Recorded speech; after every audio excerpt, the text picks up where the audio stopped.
Ang glossy niya tingnan.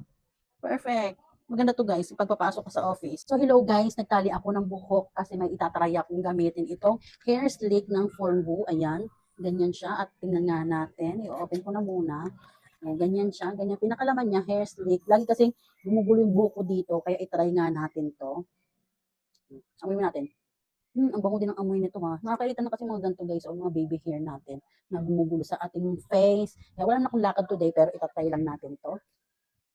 Ang bango niya guys. Ang unang-unang ano ko sa kanya eh. Ang bango niya. Try na natin siya. Ayan. Ay. Huwag niyo na pansinin yung mga namumuti-muti dyan. Kasi natural yan. Bata pa naman ako pero nasa ano na yata yan. Nasa lahi baga. Yan.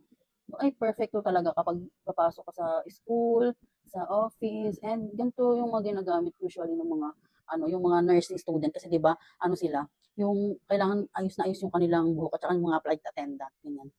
Ayan oh. Ito guys yung nalagyan ko na. Yan. Perfect. Tapos ang shiny niya patingnan. Ito yung hindi ko pa nalagyan. So, ayan. Fix muna natin. Ay, ay.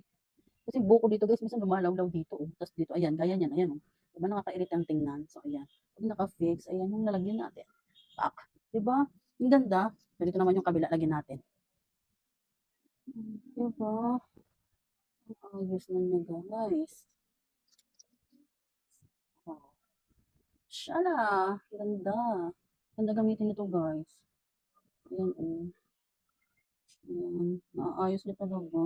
Tapos, ang shiny niya pa tingnan. Ayan, guys. Wow! Ayan.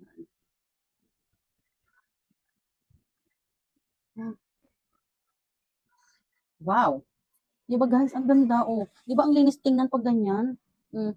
Tapos guys, ang ganda pa nito, shiny siya oh. Ang glossy niya tingnan.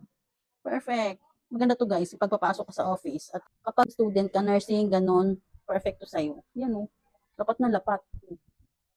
'Di ba? Ganda. Tapos kung gusto mo ng maayos 'no, hmm, ang ganda nito guys oh. Check mo diyan sa Yellow Basket, mura na lang 'to. Bilisan mo na para hindi ka maubusan. Ganda. Hmm, perfect.